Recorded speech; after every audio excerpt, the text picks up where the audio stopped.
अवधूत चिंतन श्री गुरुदेव दत्त श्री स्वामी समर्थ तुम्हा सगळ्यांचं माझ्या चॅनलमध्ये खूप खूप मनापासून स्वागत आहे. तर मोस्ट रिक्वेस्टेड व्हिडिओ की दुर्गा सप्तशती पाठ कसा करावा, नवरात्रीमध्ये दुर्गा सप्तशती पाठ कसा करावा, दुर्गा सप्तशतीचे किती पाठ करावे, तुमची खूप जास्त विनंती होती. तर आजचा व्हिडिओ त्याच्यासाठीच आहे की नवरात्रीमध्ये आपल्याला दुर्गा सप्तशती पाठ कसे करायचे आहेत. आता दुर्गा सप्तशती ग्रंथ म्हटलं तर सगळ्यांना माहिती आहे. आता दुर्गा सप्तशती ग्रंथ हे संस्कृतमध्ये पण आहे आणि हे मराठी प्राकृतमध्ये आहे. आता मी तरी दरवर्षी हाच ग्रंथ पठण करत असते. ज्यांच्याकडे देवी महात्मा आहे त्यांनी ते पण पठण करावं. ज्यांना हा ग्रंथ हवा आहे त्यांना मी नंबर सांगते 8208729212. जवळच्या केंद्रात बघा, नाही भेटलं तर त्या मावशींकडनं तुम्ही ऑर्डर करू शकता. आता सगळ्यात महत्त्वाचं की दुर्गा सप्तशती ग्रंथाचं पारायण का करावं. नवरात्रीमध्ये आपण सगळेजण घटस्थापना करतो, आई भगवतीची आपण जास्तीत जास्त सेवा करत असतो आणि त्या सेवेचं एक स्वरूप तुमची कुलदेवी कुठलीही असली तरी तुम्ही दुर्गा सप्तशती ग्रंथाचं पारायण नक्कीच करू शकता. आता हे पारायण करण्यासाठी आई भगवतीची अखंड कृपा आपल्यावर राहते. कुलस्वामिनीची सेवा करणं खूप महत्त्वाचं असतं. जसं मी म्हणत असते की फक्त गुरूंची सेवा करून नाही होत, आपल्याला आपल्या कुळदेवीची आणि कुळदेवांचीही सेवा करणं तेवढंच महत्त्वाचं असतं. आणि शारदीय नवरात्रामध्ये आपल्याला आई भगवतीची जास्तीत जास्त सेवा करायची असते. त्याच्यातलीच महत्त्वाची, सगळ्यात महत्त्वाची सेवा आहे की दुर्गा सप्तशती ग्रंथ. आता दुर्गा सप्तशती ग्रंथ कसा वाचावा त्याच्याबद्दल सांगणार आहे. टोटल 13 अध्याय आहेत. मराठी प्राकृत असल्यामुळे समजायलाही सोपं आहे आणि वाचायला पण सोपं आहे. 13 अध्याय असल्यामुळे आपल्याला दुर्गा ह्या संपूर्ण नवरात्रीमध्ये म्हणजे 9 माळीपर्यंत, 9व्या माळीपर्यंत आपल्याला 14 पाठ करायचे. आता 14च पाठ का करायचे नाही, तुम्ही 28 पण पाठ करू शकता.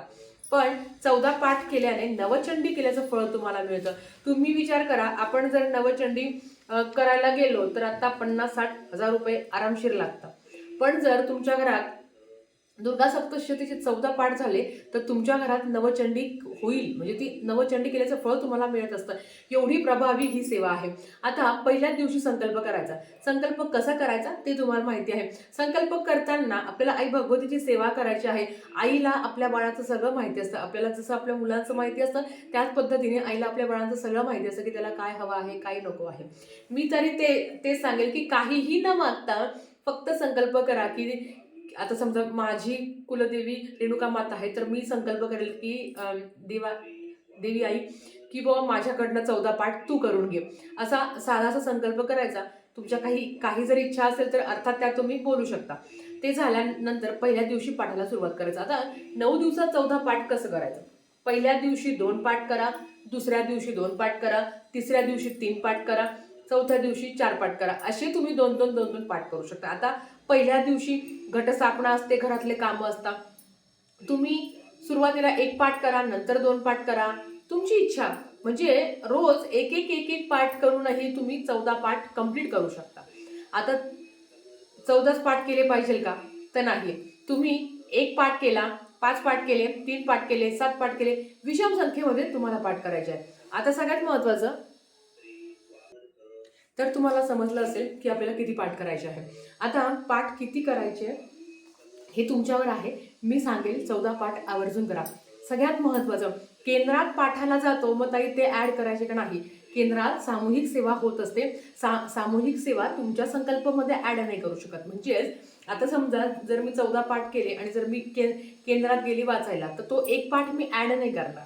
माझ्या घरात मी जे काही 14 पाठ करेल ते मी ॲड करेल. केंद्रातली सामूहिक सेवा असते. आता त्याच्याबरोबर सुरुवात कशी करायची.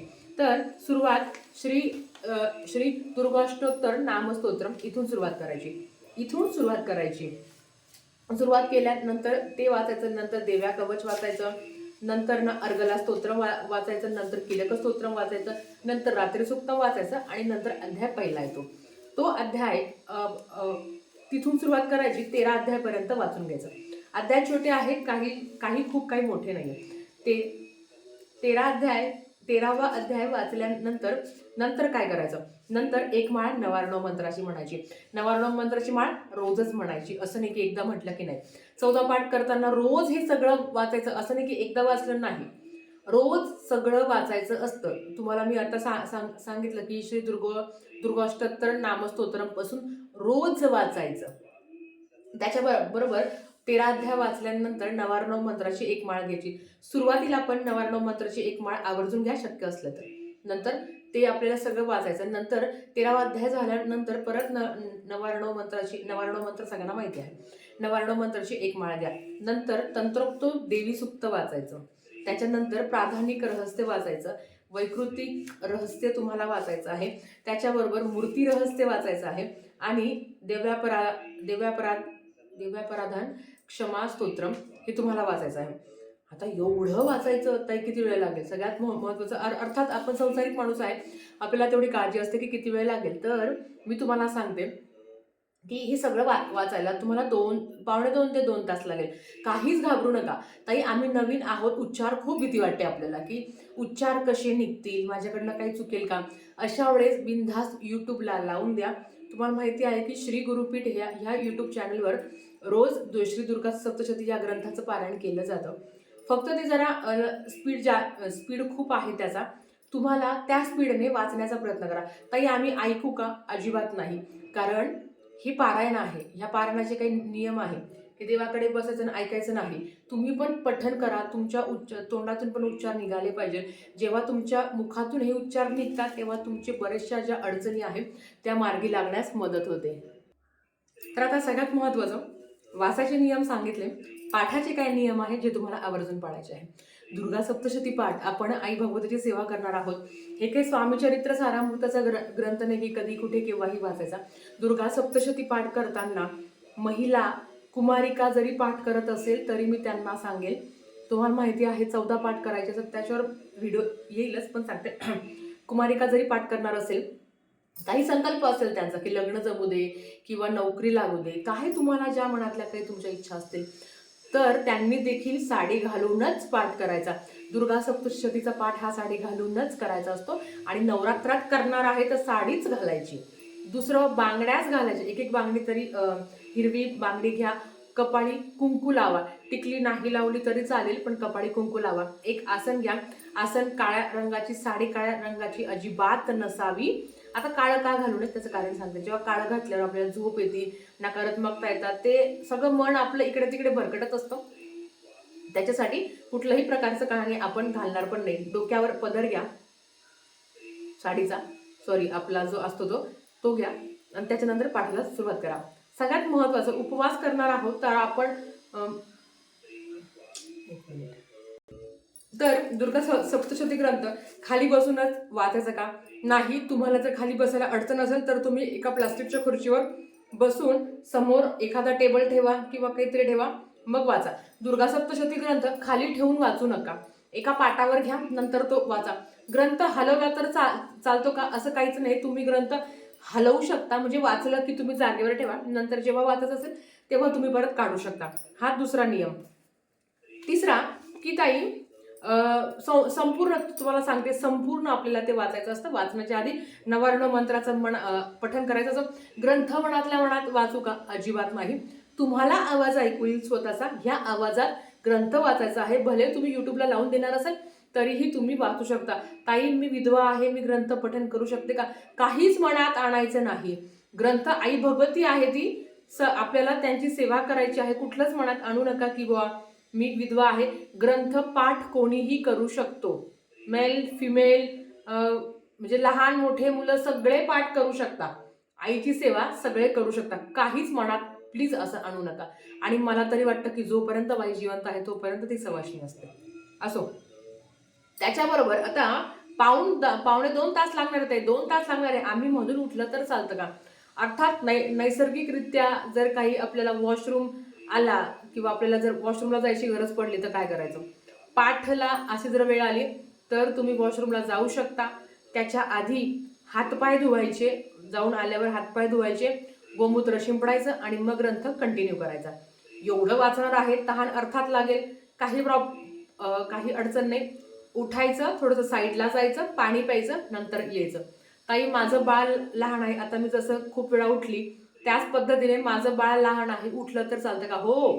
काही नाही. देवी काही तुम्हाला काही करणार नाही की तू उठली म्हणून तुला शिक्षा देईल. अजिबात नाही. देवांना सगळं माहिती असतं.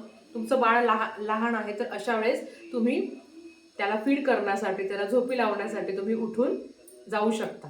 सगळ्यात महत्वाचं, अर्धा अध्याय म्हणजे आता 13 पाठ आहे ताई, मग सकाळी 6 करू का, संध्याकाळी उर्वरित करू का? नाही. दुर्गा सप्तशती ग्रंथ हा एका बैठकीत करायचा असतो. आता एका बैठकीत करणं म्हणजे उठायचं नाही असं नाही. अर्थात काही तुम्हाला प्रॉब्लेम आला, वॉशरूम किंवा पाणी प्यायचं असेल, मुलगा उठला असेल, कोणी आलं असेल, तर तेव्हा तुम्ही तेवढं ऍडजस्ट आहे. पण असं नाही की मग मी जाताना करतो आणि आल्यावर करतो, नाही. पूर्ण ग्रंथ एकाच बैठकीत करायचा असतो. दुसरं, ग्रंथ कधी पठण करायचा? पहाटेचा मुहूर्त अतिशय उत्तम आहे, पण दिवसभर महिलांचं आपलं असं असतं की मस्त घरातले कामं आवरतो, निवांत आपण करतो. बऱ्याच बायकांचं असं होतं की मस्त 2-3ला फराळाचं करायचं आणि 4ला ग्रंथाला बसायचं. जेवण झाल्या ग्रंथाला वाचायचं नाही. दुर्गा सप्तशती ग्रंथ वाचण्याच्या आधी म्हणजे खूप जेवायचं, मस्त ढेकर येईपर्यंत आणि मग वाचायचं, हे पूर्ण चुकीचं आहे. आधी वाचा. आधी वाचा म्हणजे काय? तुम्ही चहा घेतला आहे, नाश्ता केला आहे किंवा जेवण करून अर्धा पाऊण तास झाला आहे, मग वाचा. नाहीतर जस्ट जेवण केलं, हात धुतले आणि वाचायला बसलं, ते चुकीचं आहे. तो ग्रंथ तसा वाचायचा नाही, कारण याने आपल्याला झोप येते, म्हणून ते त्याचं कारण आहे. आता त्याच्याबरोबर पाठ केव्हा करावं ते तुम्हाला सांगितलं. 14 पाठ नाही जमले तर तुम्ही हे बाकीचे तुम्हाला जेवढं होईल तेवढे पाठ तुम्ही करू शकता. जास्तीत जास्त पाठ करण्याचा प्रयत्न करा. नियम अटी सांगितला आहे. अर्थात जे आपण घटस्थापना केलेली असो वा नसो, पाठ करायचा आहे. आणि सगळ्यात महत्वाचं की ताई, ब्रह्मचर्याचं पालन करायचं आहे. 14 पाठ संकल्पयुक्त करणार असेल तर गादीवर झोपणं टाळा. पण ज्यांना खूपच अडचण आहे, बॅक पेनचा त्रास आहे, ते झोपू शकता किंवा 2-4 मस्त ब्लँकेट गोधड्या टाका, त्याच्यावर तुम्ही झोपू शकता. काळं वर्ज्य आहे, कुठलंही काळं घालायचं नाही. उपवास केलाच पाहिजे. 9 दिवस दुर्गा सप्तशतीचा पाठ करणार आहे तर असं अजिबात नाहीये. तुम्ही उपवास नाही केला तरी चालेल, फक्त सेवा करा. पहाटे करा, दुपारी करा, खूप रात्री पण नका करू की सगळं रात्रीचं जेवण झालं आणि मग पाठ करताय. नाही. 6:30-7 पर्यंत तुमचा पाठ होऊन जाईल, एवढी तुम्हाला काळजी करायची आहे. म्हणजे एवढ्या काळजीने तुम्हाला पाठ करायचा आहे. तर सगळ्यात महत्वाचं की दुर्गा सप्तशती ग्रंथ हा खूप जास्त प्रभावी आहे आणि आई भगवतीची अतिशय उच्च कोटीची सेवा आहे. देवी महात्मा पण याच पद्धतीचं असतं. देवी महात्मा मी कधी वाचलं नाहीये, माझी आई वाचते दरवर्षी, तर त्याचे पण हेच नियम आहेत. त्याचे रोज 2-2 अध्याय तुम्ही वाचू शकता. दुर्गा सप्तशतीची पण ज्यांना नाही शक्य त्यांनी फक्त एक पाठ संपूर्ण घटस्थापनेच्या संदर्भात दसरा होईपर्यंत एक पाठ करू शकता. एक पाठ म्हणजे काय हो? फक्त रोज 2-2 अध्याय वाचायचे. पण इतकं शॉर्टकट तर कोणीच करणार नाही. आपण कुलस्त्री आहोत, थोडंफार सेवा, आणि अर्थात थोडी नाही, आपण खूप जास्त सेवा करणार आहोत. जास्तीत जास्त पाठ करा. एक पाठ फारच ते कंजूसारखं होतं. देवीकडे कधीच आपण एवढंच कधी मागत नाही, आपण भरभरून मागत असतो ना, तर सेवा पण तेवढीच भरभरून करा. वर्षभर आपला सेवेचा बँक बॅलन्स कसा वाढेल एवढी काळजी घ्या आणि तेवढीच जास्तीत जास्त आई भगवतीची तुम्ही सेवा करा. नक्कीच अतिशय जीव तोडून सेवा व्हिडिओ केलेला आहे. ज्यांना ज्यांना गरज आहे त्यांना ओरली सांगा की आपल्याला नवरात्रीमध्ये जास्तीत जास्त दुर्गा सप्तशतीची पाठ करायची आहे. तर झालेली सेवा महाराजांच्या चरणी मी रुजू करतील. अजून काही प्रश्न असतील तर नक्कीच विचारा. तरी मी ऑलमोस्ट सगळं सांगितलेलं आहे. आणि जास्तीत जास्त पाठ करा. दुर्गा सप्तशती ग्रंथ, स्वामीचरित्र सारामृत आणि गुरुचरित्र, हे 3 ग्रंथ आयुष्यातले असे आहे की ज्यांनी माझ्या आयुष्यात सोनं केले आहे. जेवढं मला माझ्या रेणुका मातेने आणि महाराजांनी जेवढं दिलं आहे त्याच्या डबल तुम्हाला मिळो हीच महाराजांच्या चरणी प्रार्थना करते. आणि आजचा व्हिडिओ इथेच थांबवते. एकदा मी जय जयकार घेऊया. तर उदयोस्तु श्री महाकाली महालक्ष्मी महासरस्वती राजराजेश्वरी आई साहेब, श्री अंबे माते की जय, श्री अंबे माते की जय, श्री अंबे माते की जय. धन्यवाद. श्री स्वामी समर्थ.